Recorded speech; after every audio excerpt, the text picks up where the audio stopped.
यादव, अखिलेश यादव बाबा दुबे, स्वामी प्रसाद मौर्य बाबा दुबे, कृष्णा पटेल बाबा दुबे, अखिलेश यादव अरुण दुबे, बाबा दुबे अरुण दुबे।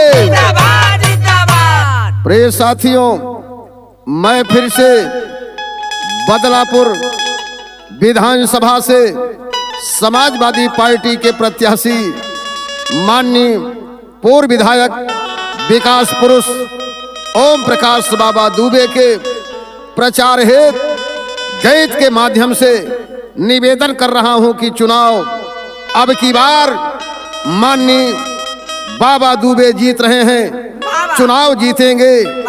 इसलिए पूरे क्षेत्र में आम जनमानस में एक लहर चल रही है कि अब की बार बाबा दुबे चुनाव जीत रहे हैं, चुनाव बाबा दुबे जीतेंगे। तो इसलिए मैं प्रचार गीत के माध्यम से निवेदन कर रहा हूं क्षेत्र की सम्मानित जनता से, जात पात छोड़ के सब लोग अब की बार माननीय बाबा दुबे को भारी से मतों से विजयी बनावें और उत्तर प्रदेश के मुख्यमंत्री समाजवादी पार्टी के राष्ट्रीय अध्यक्ष माननीय अखिलेश यादव बने। तो इसलिए मैं सम्मानित जनता से, क्षेत्रवासियों से, माताओं बहनों से माननीय पूर्व विधायक समाजवादी पार्टी के प्रत्याशी बाबा दुबे के लिए जो चुनाव की लहर चल रही है उस गीत के माध्यम से क्षेत्र की जनता से अनुरोध कर रहा हूं। कहना है लाल कैसे?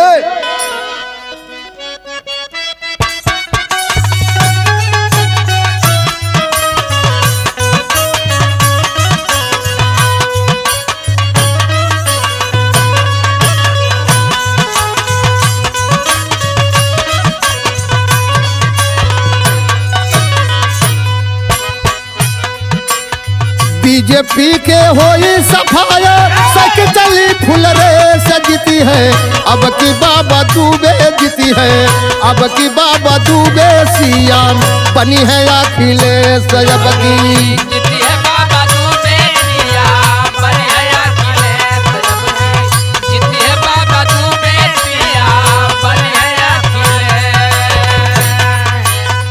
बीजेपी के होई सफाया सक चली फुल रे सजती है, अब की बाबा दुबे जीती है, अब की बाबा दुबे सीएम बनी है अखिलेश, जीती है। अब की बाबा दुबे सीएम बनी है अखिलेश, अब की जीती है बाबा दुबे सीएम बनी है अखिलेश। इसलिए साथियों, पूरे प्रदेश में लहर चल रही है और पूरे बदलापुर में आम जनमानस की आवाज है। अब की बार माननीय विधायक बाबा दुबे चुनाव जीत रहे हैं, चुनाव जीतेंगे। तो इसलिए मैं क्षेत्र की जनता से अनुरोध कर रहा हूं। क्या अनुरोध कर रहा हूं?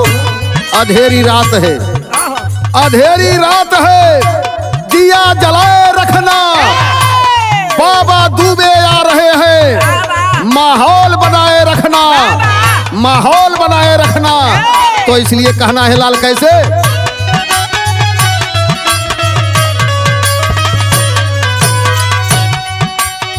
साफ सुधर छवि के हमारा हुए नेता,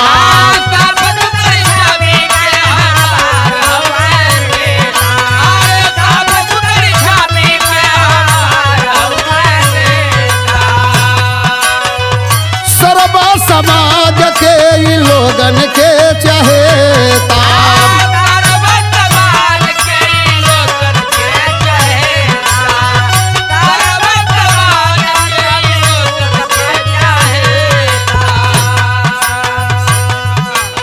क्षेत्र की जनता गाँव गली से भेजत बसल देश जीती है, अब की बाबा दुबे जीती है, अब की बाबा दुबे सीएम बनी है अखिलेश, जीती है। अब की बाबा दुबे सीएम बनी है अखिलेश, जीती है, अब की बाबा दुबे सीएम बनी है अखिलेश। क्षेत्र की जनता गाँव गली से भेज रही संदेश जीती है। अब की बाबा दुबे सीएम बनी है अखिलेश जीती है। जब की बाबा दुबे पिया बने हैं अखिलेश जीती है। जब की बाबा दुबे पिया बने हैं अखिलेश। मैं नहीं, ये क्षेत्र की सम्मानित जनता कह रही है। चुनाव ओम प्रकाश बाबा दुबे विधायक जी जीत रहे हैं। चुनाव विधायक जी जीतेंगे। ऐसी अत्याचारी, ऐसी भ्रष्टाचारी, ऐसी बलात्कारी सरकार को उखाड़ फेंकने के लिए हम नौजवान, किसान, सब लोग अगड़ाई ले लिए हैं। इस सरकार को हटाना है तो अब की बार बदलापुर में माननीय ओम प्रकाश बाबा दुबे को विधायक बनाना है। माननीय राष्ट्रीय अध्यक्ष अखिलेश यादव के हाथ को मजबूत करना है। तो इसलिए मैं कह रहा हूं, कहना है क्या?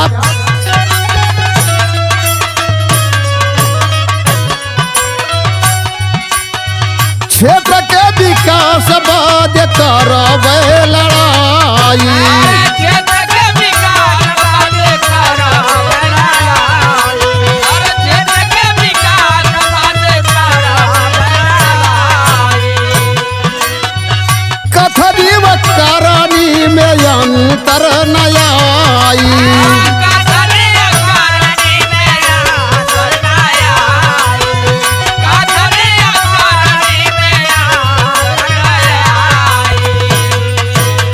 बाबा दुबे के विजयी बनावो,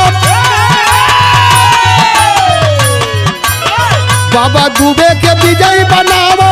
कटिहाई है कलेश जीती है। अब की बाबा दुबे जीती है। अब की बाबा दुबे सीएम बनी है अखिलेश जीती है। जब की बाबा दुबे पिया बने हैं अखिलेश जीती है। जब की बाबा दुबे पिया बने हैं अखिलेश।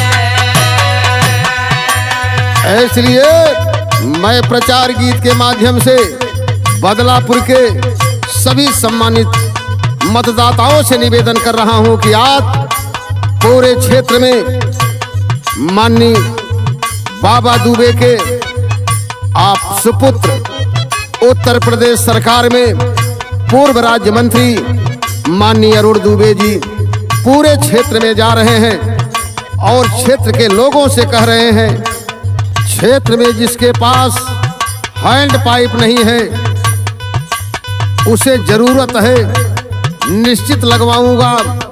किसी गरीब परिवार का चाहे बेटा हो या बेटी हो, पढ़ने में ठीक है, माता पिता पैसा के अभाव से नहीं पढ़ा पा रहे हैं, तो उन बच्चों की पढ़ाई के लिए मैं अपने पास से पैसा देकर पढ़ाऊंगा, यह जिम्मेदारी ले रहा हूं। तो इसलिए माननीय अरुण दुबे क्षेत्र में कह रहे हैं तो मैं गीत के माध्यम से कह रहा हूं।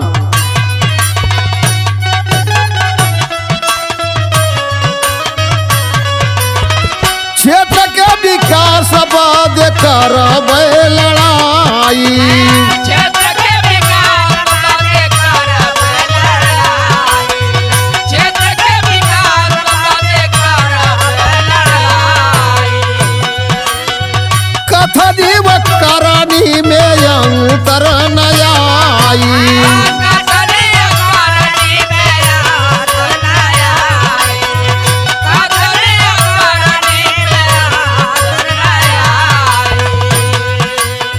बाबा दुबे के विजयी बनावा,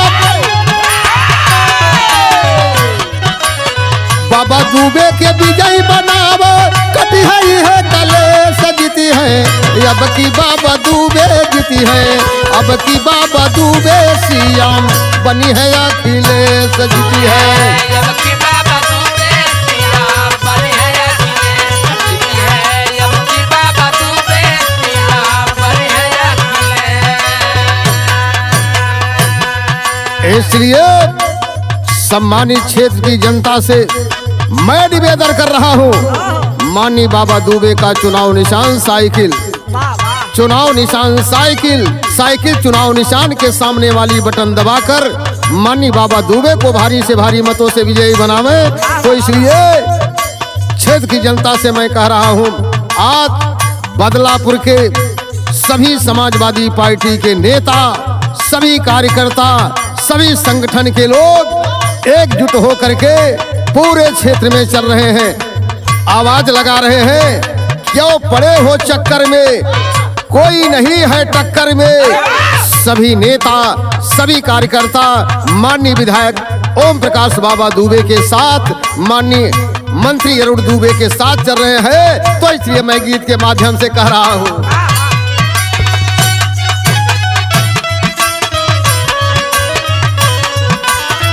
सब ही समाजवादी साथ में ना शंका,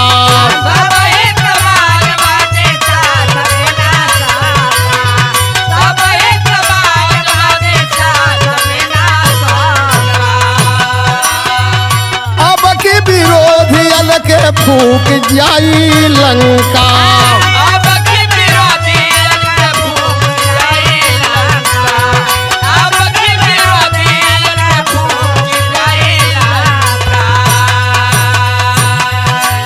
कदम से कदम मिला के चली है, बदलती है परिवेश जीती है, अब की बाबा दुबे जीती है, अब की बाबा दुबे सीएम बनी है, अखिलेश जीती है।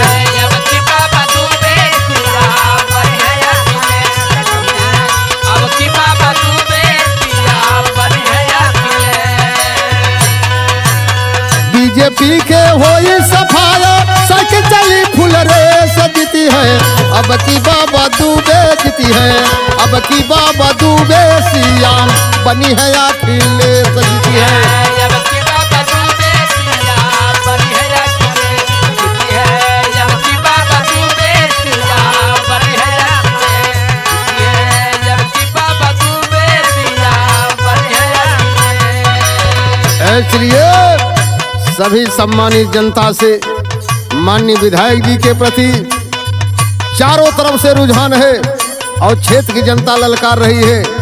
बदलापुर विधानसभा क्षेत्र के अंतर्गत पड़ने वाली तीनों ब्लॉक से जनता अपने आप को अब की बार कम नहीं आंक रही है। हम अपने अपने ब्लॉक से माननीय विधायक जी को ज्यादा वोट से दिलवाने का काम करूंगा। ये नौजवानों, कार्यकर्ताओं, मतदाताओं की आवाज है, तो इसलिए आखिरी लाइन में कहना है,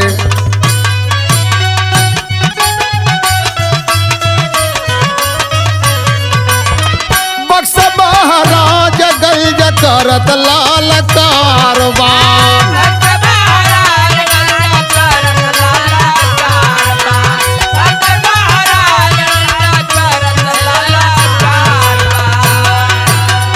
बदलपुर वाले अब की भरत हूँ कारोबार,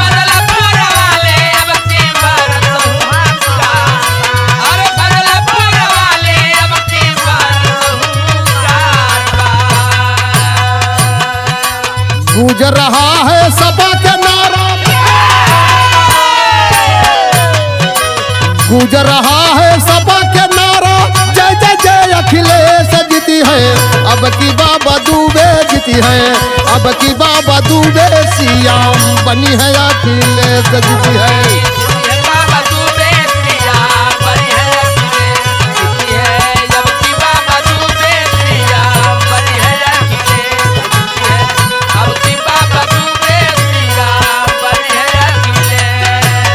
यादों अभिलाष दी गई है, युवा में भरी के जोश जीती है, अब की बाबा दुबे जीती है, अब की बाबा दुबे सीएम बनी है, अखिलेश जीती है। अब की बाबा